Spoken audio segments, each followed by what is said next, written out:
Hello दोस्तों, आज की कहानी है बहू से नफरत। मम्मी, मैं कह रहा हूँ ना, मैं सिया से ही शादी करूँगा, अन्यथा मैं जिंदगी भर कुंवारा रह जाऊंगा और यह मेरा अंतिम निर्णय है। अब इस विषय पर मैं आपसे आगे बहस नहीं करूंगा। तभी अभिनव की मम्मी रमा जी ने कहा, बेटा तू समझता क्यों नहीं है? हमने तेरे सामने सिया की जन्म कुंडली पंडित जी को दिखाई थी ना, और उन्होंने सिया की कुंडली में मांगलिक दोष बताया है। अब तू बता, सब कुछ पता होते हुए हम तेरी शादी एक मांगलिक लड़की से कैसे कर दे? तू जानता नहीं कि मांगलिक दोष वाले की जीवन साथी की मौत जल्दी हो जाया करती है, और इसलिए तुझे मैं समझा रही हूँ, तू भूल जा सिया को। रमा जी ने अभिनव को बहुत समझाया, पर अभिनव का कहना था कि जब मैंने सिया से प्यार किया था तब मैंने उसके साथ प्यार करते हुए जन्म कुंडली का मिलान नहीं किया था, ना ही मैं इन मिलानों को मानता हूँ, इसलिए अब बस मैं शादी करूंगा तो सिर्फ सिया से, और यह मेरा आखिरी फैसला है।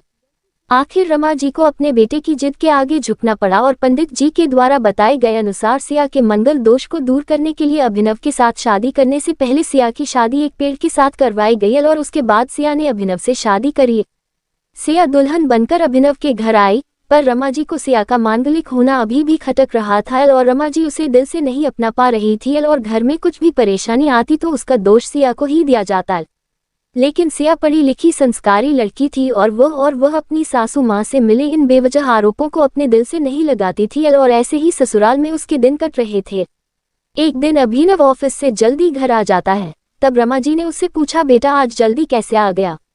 तब उसने बताया, माँ आज सुबह से ही सिर दर्द और बहुत कमजोरी आ रही है, इसलिए ऑफिस में काम करने की हिम्मत ही नहीं हुई मेरी। तब रमा जी ने कहा, चल बेटा जल्दी कर, हमें डॉक्टर के पास चलना चाहिए। तब अभिनव और रमा जी डॉक्टर को दिखाने गए। डॉक्टर को दिखाने के बाद मालूम पड़ा कि अभिनव को पीलिया हो गया है, और दोनों जैसे ही घर लौटे रमा जी ने घर को सिर पर उठा लिया और कहने लगी, जब से ये लड़की हमारे घर में आई है तब से हमारे घर में परेशानी और बीमारियां भी साथ में लेकर आई है। इसके कदम ही अशुभ है। अब देखो, इसका मांगलिक दोष हमारे बेटे पर भी असर करने लग गया है। कल को अगर मेरी बेटी को कुछ हो गया तो कौन जिम्मेदार होगा? तभी सिया ने कहा, मम्मी जी प्लीज, और कितना नीचा दिखाएगी मुझे? आज तक मैं चुप रही क्योंकि पापा ने यही सिखाया था कि बड़ों के आगे ससुराल में जवाब मत देना, पर आज तो आपने हद ही कर दी है। अगर मैं आज नहीं बोली तो जिंदगी भर खुद को माफ नहीं कर पाऊंगी। मम्मी जी, अगर आप पंडित जी पर भरोसा नहीं करती थी तो उनके कहे अनुसार आपने सारी मांगलिक दोष निवारण की विधि क्यों करवाई? क्यों पहले आपने मेरी पेड़ से शादी करवाई?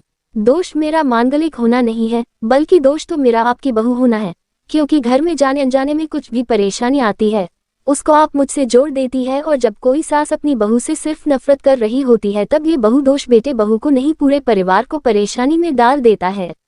और इस बहु दोष से मुक्ति भी सिर्फ सास ही दिलवा सकती है। बहू को अपनी बहू माने, उसे दिल से अपनाए, उसे भी सम्मान दे, और यह महसूस कराए कि वह भी इस परिवार का सदस्य है, नहीं तो बहु दोष मांगलिक दोष से भी ज्यादा पीड़ादायक हो जाता है।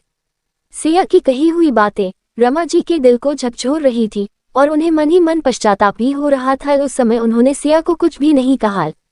थोड़े दिन बाद अभिनव बिल्कुल ठीक हो गया और ऑफिस जाने लगा, और 1 महीने बाद अभिनव की सैलरी भी बढ़ गई। तब उसने घर आकर इसका श्रेय सिया को दिया। तो रमा जी बोली, हाँ सही है बेटा, तू तो सारा श्रेय बहू को ही देगा। तेरी माँ का आशीर्वाद भी तो तेरी प्रगति के पीछे रहता है तेरे साथ, तू तो मुझे श्रेय देना भूल ही गया।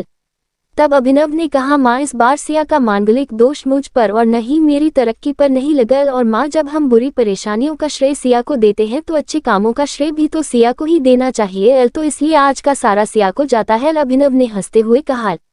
तब सिया बोली, अभिनव तो क्या तुम भी मुझे ऐसा समझते हो? तब अभिनव ने कहा, नहीं सिया बिल्कुल नहीं, बल्कि मैं तो माँ को ये समझाना चाह रहा हूँ कि सुख दुख हमारे जीवन का हिस्सा है, और कभी जीवन में खुशियाँ आती है तो कभी गम भी आते हैं।